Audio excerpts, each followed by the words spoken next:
now friend, we will discuss about section 30, and section 30 also deals with void agreement. So section 30 says that agreement by way of wager void. Wager का मतलब है शर्त लगाना, जहां पर शर्त लगाई जाए, जहां पर आप जो है बेटिंग करते हैं कि फॉर एग्जांपल पाकिस्तान और किसी दूसरे मुल्क का, फॉर एग्जांपल न्यूजीलैंड का मैच चल रहा है और ए बी के साथ शर्त लगाता है कि ये मैच कौन जीतेगा, पाकिस्तान जीतेगा, और बी कहता है कि नहीं ये मैच जो है ये न्यूजीलैंड जीतेगा।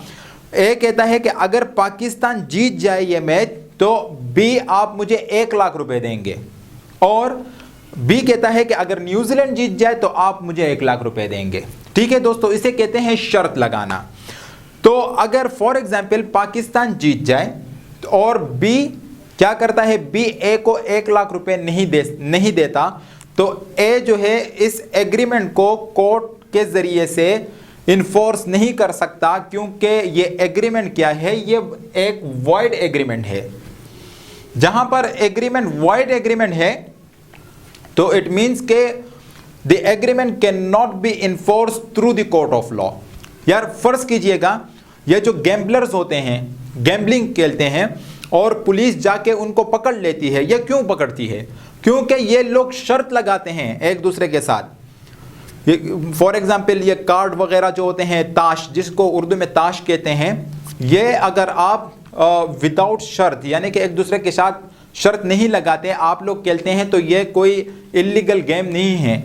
मगर जहां पर आप शर्त लगाते हैं कि कौन जीतेगा, तो अगर जीतने वाले को मतलब ये पैसे दिए जाएंगे या ये प्रॉपर्टी दी जाएगी, तो ऐसे एग्रीमेंट क्या है, ये एक वॉइड एग्रीमेंट है। और ऐसे एग्रीमेंट को आप कोर्ट के जरिए से इन्फोर्स नहीं कर सकते। जब आप किसी एग्रीमेंट को कोर्ट के जरिए से इन्फोर्स नहीं कर सकते तो इट मीन्स के वो एग्रीमेंट कॉन्ट्रैक्ट भी नहीं है।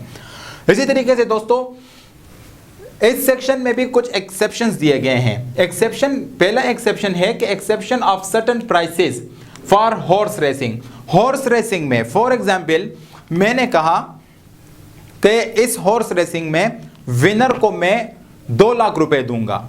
ठीक है दोस्तों, तो ये क्या है, ये एक एक्सेप्शंस हैं। ठीक है, जो गेम स्किल्स पर डिपेंड करता है, स्किल्स पर, तो वहां पर अगर आप कहते हैं कि अगर विनर को मैं 2 लाख 3 लाख या जितने भी आपने पैसे कहे कि मैं इतने पैसे दूंगा या मैं ये इनाम दूंगा, तो वो एग्रीमेंट जो है वो वैलिड एग्रीमेंट है।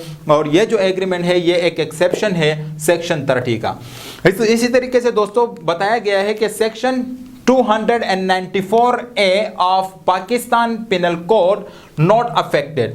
ये सेक्शन बेसिकली डील करता है पाकिस्तान पिनल कोड में कि जहां पर लॉटरी हो, और लॉटरी अगर वो स्टेट की लॉटरी है या किसी प्रोविंशियल गवर्नमेंट की लॉटरी है, तो वो भी एक एक्सेप्शन है सेक्शन 30 का।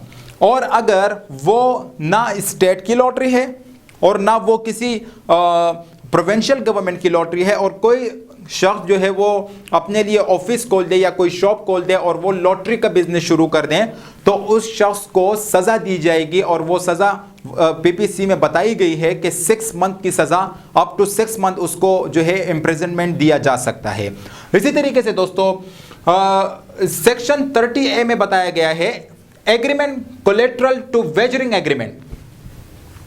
ये एग्रीमेंट भी क्या है, वॉइड एग्रीमेंट है। Agreement collateral to wagering agreement void. फर्ज कीजिए ए ने बी के साथ जो है एग्रीमेंट किया कि अगर पाकिस्तान जीतेगा तो बी ए को क्या देगा, 1 लाख रुपए, और अगर न्यूजीलैंड जीतेगा तो ए बी को 1 लाख रुपए देगा। ठीक है दोस्तों, अब होता क्या है कि यह जो शर्त कौन जीत जाता है, शर्त बी जीत जाता है, पाकिस्तान हार जाता है और बी जो है वो न्यूजीलैंड जीत जाता है, यानी कि बी शर्त को जीत लेता है। अब ए क्या करता है, ए करता है सी के साथ एग्रीमेंट, और सी को कहता है कि भाई आप जो है बी को 1 लाख रुपए दे दीजिए और मैं आपको जो है बाद में दे दूंगा। तो ये जो एग्रीमेंट है जो कि कोलेटरल है कि कौन से एग्रीमेंट का, वेजरिंग एग्रीमेंट का, तो ये एग्रीमेंट भी क्या है, ये एग्रीमेंट भी वॉइड एग्रीमेंट है। यार फर्ज कीजिएगा ए ने बी के साथ जो एग्रीमेंट किया था वो एक वेजरिंग एग्रीमेंट था, वो तो वॉइड था ही, मगर एन बाद में ए क्या करता है कि जब बी वो शर्त जीत जाता है तो बी करता है सी के साथ क्या, एग्रीमेंट, और सी से कहता है कि यार आप जो है ये पैसे सी से रिकवर कर दीजिए। तो ये एग्रीमेंट क्या है, कोलेट्रल है। कौन से एग्रीमेंट का, वेजरिंग एग्रीमेंट का। तो वेजरिंग एग्रीमेंट तो वॉइड है ही सेक्शन 30 के मुतालिक, मगर यहां पर ये जो कोलेट्रल एग्रीमेंट है ये भी वॉइड है। इसी तरीके से दोस्तों सेक्शन 30B में क्या बताया गया है, no suit for recovery of money, commission etcetera in respect of void agreement. यहां पर जैसे कि मैंने आपको बताया कि जो एग्रीमेंट वॉइड है वेजरिंग के एग्रीमेंट, तो आप उसके लिए सूट फाइल नहीं कर सकते। मगर यहां पर एक ये जो लफ्ज है कमीशन, ये फॉर एग्जांपल अक्सर ये जो बड़े बड़े सट्टाबाज होते हैं, ठीक है, इनके कुछ ब्रोकर्स भी होते हैं, और वो ब्रोकर क्या करते हैं, वो ब्रोकर लोगों को पकड़कर जो है वो लेकर आते हैं वेजरिंग एग्रीमेंट के लिए, ठीक है, और कहते हैं कि अगर आपने ये शर्त जीत लिया, सट्टेबाज को कहा जाता है जो सट्टा लगाता है, अगर आपने ये एग्रीमेंट जो है वो, या अगर आपने ये शर्त जो है जीत लिया, तो आप मुझे जो पैसे आप उस शख्स से लेंगे जीतने की सूरत में, आप उन पैसों में से मुझे 20% देंगे, ठीक है। तो ये जो कमीशन है इसके लिए भी आप सूट फाइल नहीं कर सकते हैं, क्योंकि ये भी कोलेट्रल है किस चीज़ का, वेजरिंग एग्रीमेंट का। जब वेजरिंग एग्रीमेंट वॉइड है तो आप कैसे कमीशन के लिए सूट फाइल कर सकते हैं। इसी तरीके से दोस्तों payment by guardian, executor etcetera in respect of void agreement not to be allowed credit.